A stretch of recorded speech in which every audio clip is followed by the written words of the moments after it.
تبارک و تعالی فی کلامہ المجید والفرقان الحمید.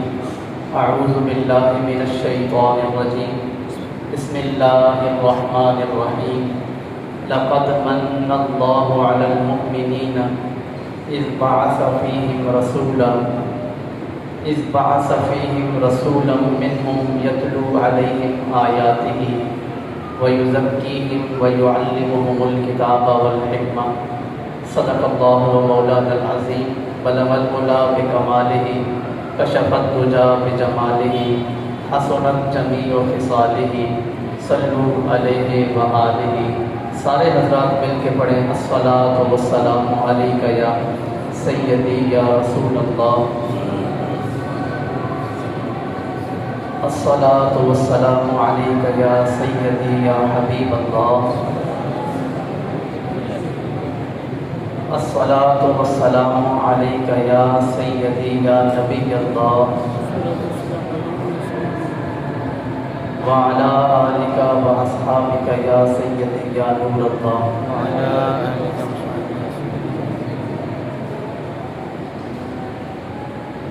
میں اور آپ آج بہت خوش قسمت ہیں.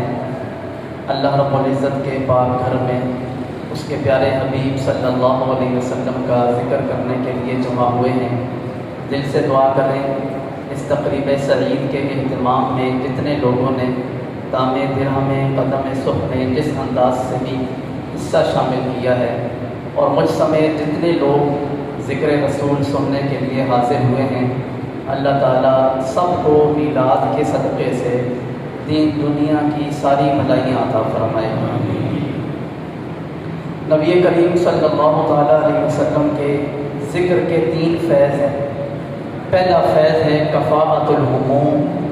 جو بندہ رسول اللہ کے ذکر کی محفل میں آتا ہے، اللہ کریم اپنے حبیب کے صدقے اس کی ساری پریشانیاں دور فرما دیتا ہے. بلند آواز سے کہیں سبحان اللہ. دوسرا فیض یہ ہے کفارۃ الذنوب. جو بندہ ذکر رسول کی محفل میں جب تک بیٹھا رہتا ہے، اللہ کریم اتنے اوقات میں اس بندے کے گناہوں کو معاف فرماتا رہتا ہے. ذکر رسول کی محفل کا تیسرا فیض ہے زیارت الحبیب. جو بندہ ذکر رسول کی محفل کا اہتمام کرتا ہے، اللہ کریم اسے اپنے حبیب کی زیارت نصیب فرماتا ہے. شیخ محقق شیخ عبدالحق محدث دہلوی نے لکھا ہے کہ اگر کسی امتی کو ساری زندگی رسول اللہ کا دیدار نہ ہوا، جب اس کی موت کا وقت قریب آئے گا، موت کا فرشتہ روح نکالنے لگے گا، نگاہوں کے سامنے مصطفیٰ کا چہرہ آ جائے گا.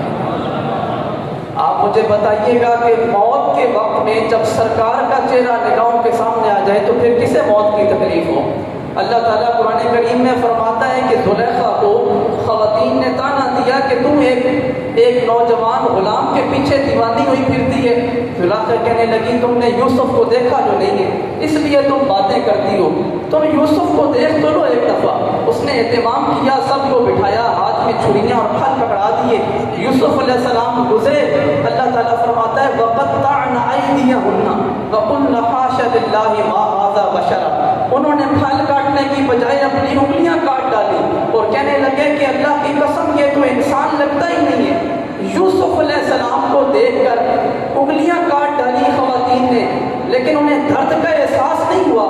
رسول اللہ صلی اللہ علیہ وسلم کا چہرہ انور نگاہوں کے سامنے ہوگا تو موت کے درد کا احساس کیسے ہوگا؟ بلند آواز سے کہیں یا سبحان اللہ. یار تھوڑا سا ذوق بنا کے بیٹھے کہ سرکار کی میلاد کی محفل ہے، ہم کسی معاذ اللہ فوتگی پہ نہیں آئے ہوئے، حضور کی خوشی منانے کے لیے. بلند آواز سے کہیں سبحان اللہ. ماشاء اللہ. تو میں آج یہ کر رہا تھا کہ رسول اللہ صلی اللہ تعالیٰ علیہ وسلم کا میلاد جو ہے، علامہ قسطلانی نے المواہب میں ابن جزری کا قول نقل کی ہے. وہ فرماتے ہیں وَمِمَّا جُرِّبَ أَنَّهُ الْأَمَانُ فِي ذَلِكَ الْعَامِ. جو بندہ میلاد کی محفل میں آتا ہے، تجربے سے ثابت ہے رب کریم پورے سال اسے مصیبتوں سے امن عطا فرما دیتا ہے. مصیبتوں سے امان آ جاتی ہے اسے جو میلاد مصطفیٰ کی محفل میں آتا ہے. رسول اللہ صلی اللہ علیہ وسلم کے صحابی مسجد میں بیٹھ کے کچھ تذکرے کر رہے تھے. خرج رسول اللہ صلی اللہ علیہ وسلم علی حلقۃ من اصحابہ. سرکار تشریف لائے، اس جلسے کو دیکھا، لوگ بیٹھ کے کچھ ذکر کر رہے ہیں۔ سرکار نے صحابہ سے پوچھا ما تم کیوں بیٹھے ہو؟ یہ جلسہ منعقد کر کے تم کیا باتیں کر رہے ہو؟ صحابہ کہنے لگے جلسنا نذکر اللہ ونحمدہ علی من ہدانا الی الاسلام ومن علینا بک۔ ہم اس لیے بیٹھے ہوئے ہیں کہ اللہ نے ہم پہ کرم کیا ہے، ایک تو ہمیں اسلام عطا کیا ہے، دوسرا محمد جیسا امام عطا فرمایا ہے۔ مصطفیٰ کریم صلی اللہ علیہ وسلم نے کہا اللہ کی قسم اٹھاتے ہو تم اسی مقصد کے لیے بیٹھے تھے؟ صحابہ کہنے لگے حضور واللہ ما جلسنا الا لذالک، خدا کی قسم ہے ہم آپ کا ذکر خیر ہی کر رہے تھے۔ سرکار نے فرمایا میں نے اس لیے قسم نہیں لی تم سے کہ مجھے کوئی شک ہے، مجھے بھی یقین ہے، پک ہے مجھے بھی کہ تم بیٹھے اسی مقصد کے لیے تھے۔ قسم اس لیے نہیں ہے تاکہ بعد والوں کو بھی پتہ چل جائے، وہ کہتے رہیں کہ صحابیوں نے میلاد نہیں منایا، انہیں پتہ چلے کہ صحابی بھی میلاد کر رہے تھے۔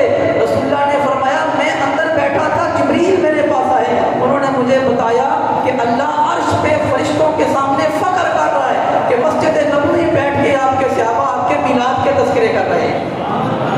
وہ مجھے کسی صاحب نے میسج کیا کہ صحابہ نے جھنڈیاں لگائی تھیں یا صحابہ نے لائٹیں کی تھی یا صحابہ اکرام نے کوئی جلسے منعقد کیے تھے، تو میں نے کہا بھائی صحابہ اکرام جو تھے نا وہ افتتاح بخاری کا پروگرام کرتے تھے، پھر وہ اختتام بخاری بھی کرتے تھے، صحابہ ختم نبوت کانفرنس بھی کرتے تھے، سیرت النبی کا جلسہ کرتے تھے، دور سے خطیب بلاتے تھے، محفلیں کرتے تھے، جھنڈیاں لگاتے تھے، لائٹنگ بھی کرتے تھے، ان کی سیاسی پارٹیاں تھیں، ان کے جھنڈے بھی تھے، لیکن جیسے ہی ربیع الاول آتا تھا صحابہ ساری جھنڈیاں لائٹیں اتار کے بکسے میں چھپا دیتے تھے کہ اب میلاد آ گئے، اب جھنڈیاں باہر نکال لیں تو بدعت ہو جائے گی۔ کمال ہے بھائی ہم اگر کریں تو بدعت ہے اور آپ لوگ کر لیں تو ٹھیک ہے، ہم تو کہیں گے رہے گا نہیں ان کا چرچا رہے گا، بڑے خاک ہو جائے جل جانے والے۔ میں نے آپ کے سامنے قرآن کریم کی ایک تلاوت کرنے کا شرف حاصل کیا ہے۔ اللہ تعالیٰ قرآن کریم میں فرماتا ہے لقد من اللہ علی المؤمنین اذ بعث فیہم رسولا منہم، اللہ نے مومنوں پر ایک احسان کیا ہے، اور احسان یہ کیا ہے کہ اللہ نے مومنوں کو انہی میں سے ایک رسول عطا فرما دیا ہے۔ بلند آواز سے کہیں سبحان اللہ، قرآن سن کے بھی سبحان اللہ کہتے ہیں، اونچی آواز سے کہیں سبحان اللہ۔ اللہ نے مومنوں کو رسول عطا فرمایا ہے۔ اب جو میلاد نہیں مناتے، جنہیں سرکار کے آنے کی خوشی نہیں ہے، ان کے لیے سادہ سا جواب یہ ہے کہ بھئی آپ پر احسان ہے ہی نہیں، احسان ہے مومنوں پر، جن پہ احسان ہے وہ تو گج بج کے میلاد منائیں گے، تو ہم مومن ہیں بھائی، ہم پہ اللہ نے احسان کیا ہے تو ہم تو منائیں گے سرکار کا میلاد۔ اعلیٰ حضرت فرماتے ہیں ذکر روکے فضل کاٹے نقص کا جو یا رہے، یعنی یہ تو سرکار کا ذکر کرنے سے روکتے ہیں، حضور کی فضیلت بیان کرنے لگے تو قطع کلامی کرتے ہیں کہ رک جاؤ فضیلت نہ بیان کرو، حضور کے عیب تلاش کرتے رہتے ہیں ہر وقت کہ یہ بھی نہیں پتا، وہ بھی نہیں پتا، یہ بھی نہیں کر سکتے، وہ بھی نہیں کر سکتے، بڑے بھائی جیسے ہیں۔ ذکر روکے فضل کاٹے نقص کا جو یا رہے، پھر کہے مردک کہ ہوں امت رسول اللہ کی، یہ کیسے امتی ہو بھائی، اور تم پر میرے آقا کی عنایت نہ سہی نجدی ہو، کلمہ پڑھانے کا بھی احسان کیا، یعنی اگر اور سرکار نے تم پہ احسانات نہ کیے صحیح، لیکن اللہ کی توحید کا پیغام تو سنایا ہے، رب کا پیغام تو دیا ہے نا تمہیں، رب تک تو پہنچانے والی ذات رسول اللہ کی ہے نا۔ اٹھائیے قرآن،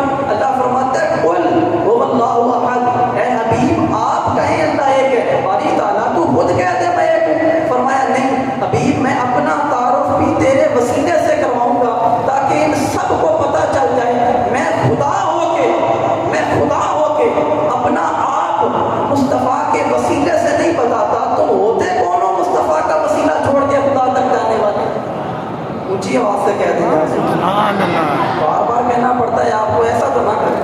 تو اللہ نے رسول دیا ہے ہمیں، رسول اللہ صلی اللہ تعالیٰ علیہ وسلم تشریف لائے، تو اسی آیت میں پروردگار نے رسول اللہ کی آمد کے مقاصد بھی بیان فرمائے ہیں، یعنی جھنڈیاں لگانا، لائٹیں لگانا بہت اعلیٰ درجے کا کام ہے، لیکن جس مقصد کے لیے میرے اور آپ کے آقا تشریف لے کر آئے ہیں، اس مقصد اور اس مشن کی تکمیل جو ہے وہ سب سے افضل کام ہے۔ رسول اللہ آئے کیوں ہیں؟ وہ مقصد اللہ تعالیٰ نے اس آیت کے اندر بتایا ہے، وہ 4 مقاصد ہیں۔ یتلو علیہم آیاتہ، پہلا مقصد یہ ہے کہ کریم رسول مومنوں کے سامنے اللہ کے کلام کی تلاوت فرماتے ہیں۔ رسول اللہ کیا کرتے ہیں؟ تلاوت فرماتے ہیں. آپ کو پتہ ہے حضرت عمر بن خطاب رضی اللہ تعالیٰ عنہ کے دل میں اسلام ایسے داخل ہوا تھا کہ رات کے ایک پہر میں سرکار سن عرب میں نماز پڑھ رہے تھے اور وہاں سے عمر بن خطاب کا گزر ہوا. عمر سرکار کے دل سے دشمن تھے اس وقت، وہ اسلام کو قبول نہیں کرتے تھے، مشرکین کے باتوں میں آ کے وہ بھی سرکار سے اس وقت نالاں تھے. لیکن جب گزر ہوا اور سرکار نماز پڑھ رہے تھے، نماز کے دوران میرے کریم رسول سورہ حاقہ کی تلاوت کر رہے تھے. الحاقہ ملحاقہ وما ادراک ملحاقہ کذبت ثمود وعاد بالقاریہ فاما ثمود فاہلکوا بالطاغیہ واما عاد فاہلکوا بريح صرصر عاتیہ. اس میں ایسا ردم ہے، وہ سنتے گئے اور گم ہوتے گئے قرآن کی لذتوں میں. یار مجھے اپنے ایمان سے بتائیے گا، آج اس مجمع میں محمد آصف سالمی صاحب قرآن کی تلاوت کر دینا، ہمارے دل جھومنے لگ جائیں. اللہ کے کلام میں جادو ہے. اللہ کا کلام پڑھا جا رہا ہو اس گئے گزرے زمانے میں 1400 سال بعد، تو ہم جھومنے لگ جاتے ہیں، دل مچلتے ہیں، رونگٹے کھڑے ہو جاتے ہیں، نگاہوں سے آنسو آ جاتے ہیں. بتاؤ جب مصلی پہ کھڑے ہو کے قرآن والا خود قرآن کی تلاوت کرتا ہوگا، جب والضحیٰ کے چہرے والا خود پڑھتا ہوگا والضحیٰ واللیل اذا سجا، جب مزمل کی چادر والا خود پڑھتا ہوگا یا ایھا المزمل قم اللیل الا قلیلا، جب مدثر کے ناز والا خود کہتا ہوگا یا ایھا المدثر قم فانذر وربک فکبر، جب طٰہٰ کے لاڈ والا خود کہتا ہوگا طٰہٰ ما انزلنا علیک القرآن لتشقی. ارے جب رسول اللہ صلی اللہ تعالیٰ علیہ وسلم خود قرآن کی تلاوت کرتے ہوں گے تو پھر کیا منظر ہوتا ہوگا. علامہ علی بن سلطان قاری نے ایک حدیث پہ بڑا زبردست تبصرہ کیا ہے. حدیث یہ ہے کہ رسول اللہ فرماتے ہیں کہ جتنے بھی امام مسجد ہیں ان کو میری طرف سے تلقین یہ ہے کہ قرأت تھوڑی کیا کریں، مختصر قرأت کریں، مختصر جماعت کروائیں.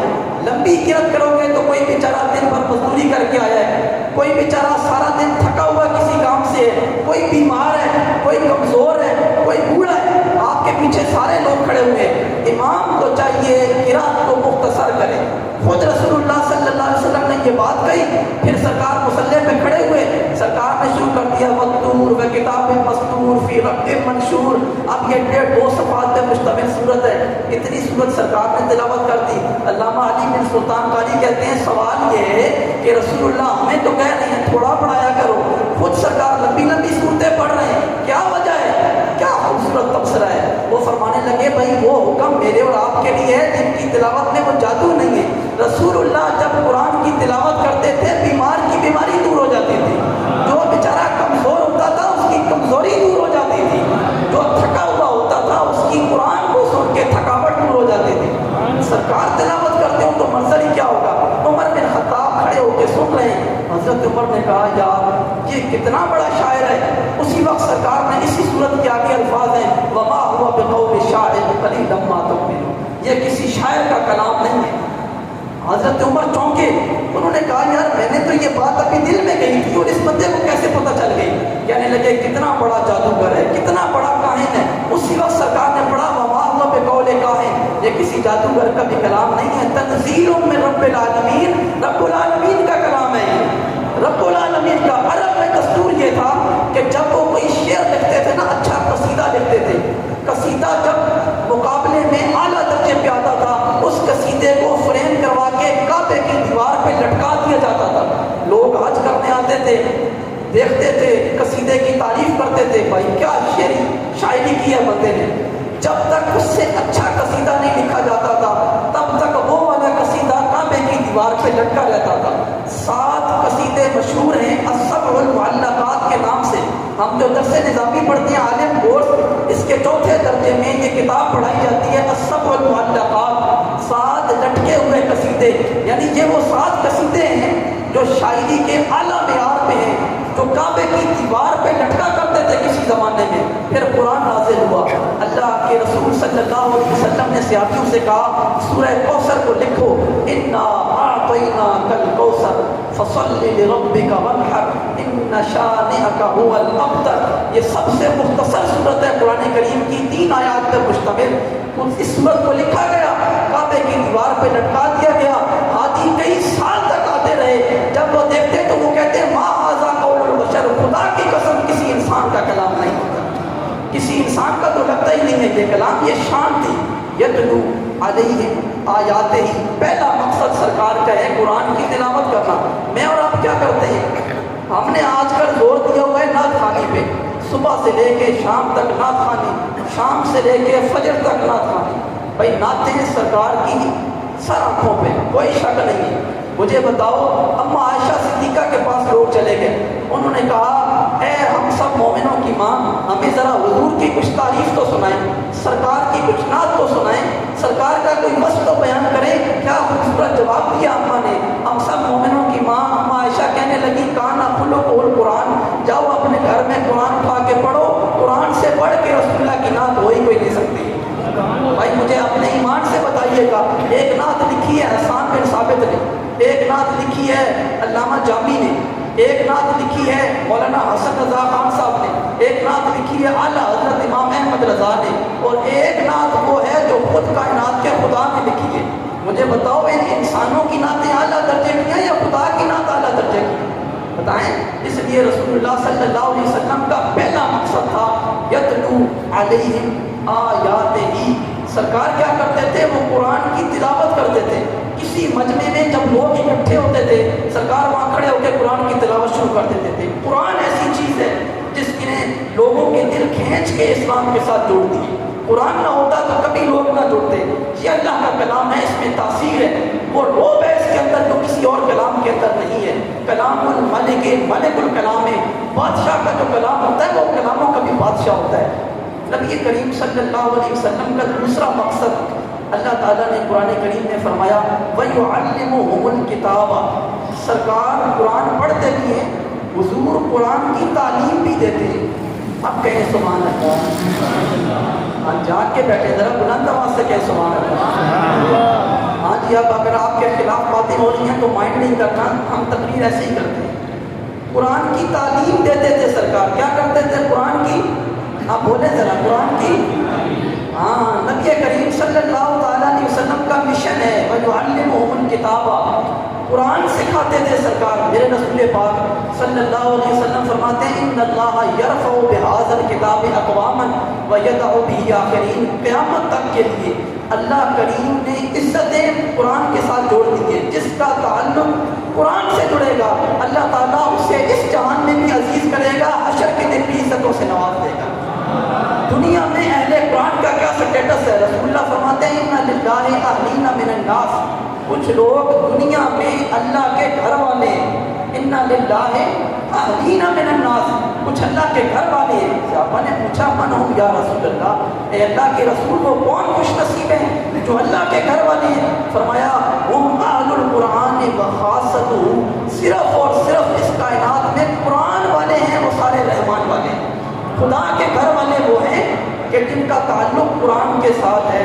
وہ بھائی صبح بھی قرآن پڑھیں، شام کو بھی قرآن کی تلاوت کریں. میرا اور آپ کا حال یہ ہے کہ ہم نے انگریزی پڑھ لی ہے، مشکل سے مشکل علوم پڑھ لی ہے، نہیں سیکھا ہے تو محمد کا قرآن نہیں سیکھا ہے. رسول اللہ کا اس زمانے میں اگر کوئی معجزہ موجود ہے دکھانے کے لیے تو وہ قرآن ہے.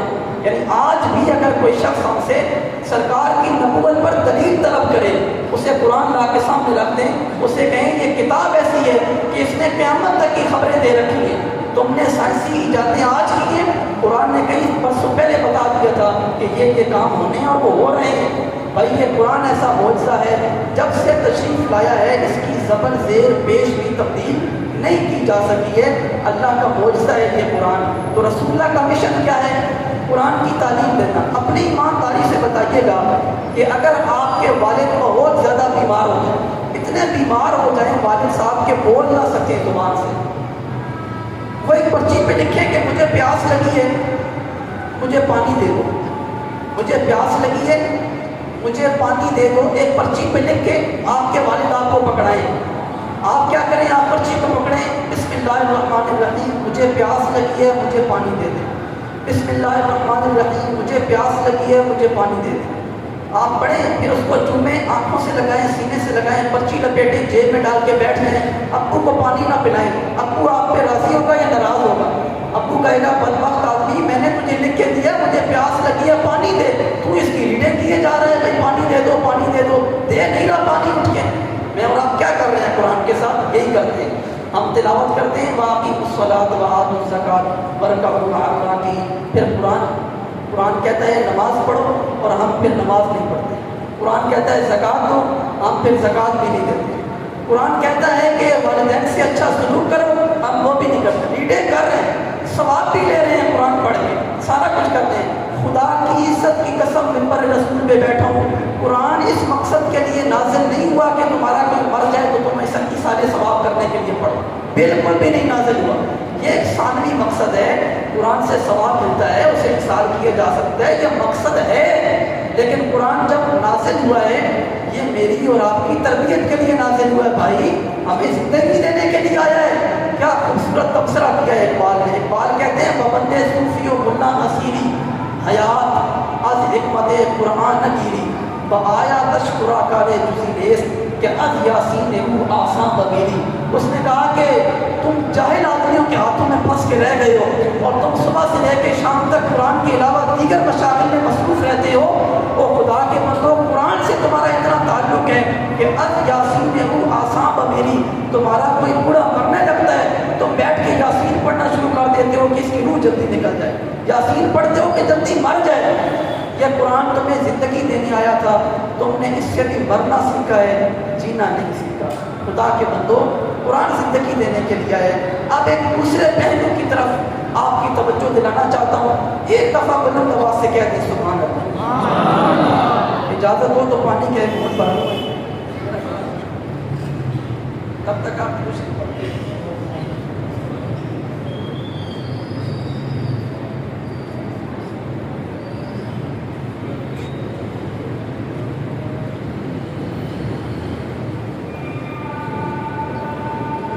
بسم اللہ الرحمن الرحیم. میں عرض کر رہا تھا کہ قرآن کا ایک مقصد یہ بھی ہے کہ قرآن کریم میں اللہ تعالیٰ نے پورا نظام دیا ہے. سلطنت کو چلانے کے لیے، ملک کو چلانے کے لیے قرآن میں پورا نظام ہے. قرآن اللہ کا بنایا ہوا آئین ہے. آئین ایمانداری سے بتائیے گا. قرآن کہتا ہے السارق والسارقۃ فاقطعوا ایدیہما. چور جب چوری کرے اس کا ہاتھ کاٹ دو. جائیں اپنا آئین اٹھائیں اپنے پاکستان کا، اس میں لکھا ہوا ہے کہ چور جب چوری کرے اور چوری ثابت ہو جائے تو 10 سال کی قید ہے اور اتنا اس کو جرمانہ ہے. اللہ کا آئین ہمیں پسند نہیں ہے. رب نے جو کہا ہے وہ ہمیں پسند نہیں تھا تو ہم نے اپنا بنا لیا. اللہ نے قرآن کریم میں فرمایا الزانیۃ والزانی فاجلدوا کل واحد منہما 100 جلدہ. زانی جب زنا کرے اسے سر عام کھڑے کر کے کوڑے مارو 100. اور رسول اللہ فرماتے ہیں الشیخۃ والشیخہ اذا زنیا فرجموہما. جب کوئی شادی شدہ زنا کر لیں انہیں پتھر مار مار کے سنسار کرو. ہم نے آئین میں کیا لکھ دیا ہے؟ ہم نے زنا کی سزائیں اور متعین کر دی ہیں جو اسلام کے مخالف ہیں. او بھائی یہ قرآن حکومت کرنے کے لیے آیا ہے. ہم نے قرآن کو رکھ لیا ہے ثواب کے لیے، الماریوں میں بند کر کے رکھ دیے. انسانوں کے بنائے ہوئے قانون ملکوں پہ چل رہے ہیں اور اللہ کا بنایا ہوا قانون الماریوں میں رکھا ہوا ہے. اللہ کے بنائے ہوئے قانون سے صرف ہم ریڈنگ کر کے ثواب لے رہے ہیں. رب کے بنائے ہوئے قانون کو ہم نے کبھی بھی کوشش نہیں کی کہ کبھی یہ ملک پہ تخت پہ آ جائے، کبھی قرآن بھی حکمرانی کرے، رب کا لایا ہوا نظام بھی کبھی حکمرانی کرے. ہم نے کبھی کوئی محنت نہیں کی ہے. اس کا نتیجہ یہ نکلا ہے کہ ماں باپ عمرے پہ جاتے ہیں، ننھی منھی بچیوں کے ساتھ زیادتیاں ہو جاتی ہیں. موٹر وے پہ جاتی ہوئی خواتین کے ساتھ زیادتیاں ہو جاتی ہیں. آپ راستے پہ چل رہے ہیں، آپ کا مال محفوظ نہیں ہے، آپ کے جیبوں سے سب کچھ نکال دیا جاتا ہے. آپ کی دکانوں پہ حملہ ہوتا ہے، آپ کچھ نہ دیں تو گولی مار کے آپ کی جان ضائع کر دی جاتی ہے اور پوچھتا بھی کوئی نہیں ہے. اس لیے کہ یہ در چھوڑ کے جائے. تیرے در سے جو یار پھرتے ہیں در بدر یوں ہی خار پھرتے ہیں. اعلیٰ حضرت فرما گئے کہ جو رسول اللہ کا در چھوڑ کے گئے ہیں پھر وہ در بدر پھر رہے ہیں. ہم نے ایسا ہی کیا ہے، ہم نے رسول اللہ کا در چھوڑ دیا. ہم نے اس قرآن کو لپیٹ کے الماریوں میں رکھ دیا اور رسول اللہ یہ قرآن لے کے آئے تھے، رسول اللہ یہ نظام لے کر آئے تھے.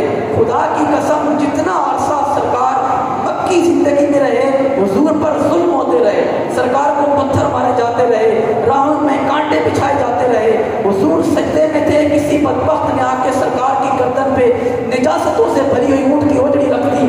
آپ کی چھوٹی شہزادی سیدہ فاطمہ دوڑتی ہوئی آئی اور انہوں نے سرکار کی گردن سے وہ اوجڑی ہٹائی تو پھر سرکار نے اپنا سر سجدے سے ہٹایا. حضور مشقتوں میں رہے، لیکن پھر اللہ تعالیٰ نے آپ کو مدینے جیسی جگہ عطا فرمائی.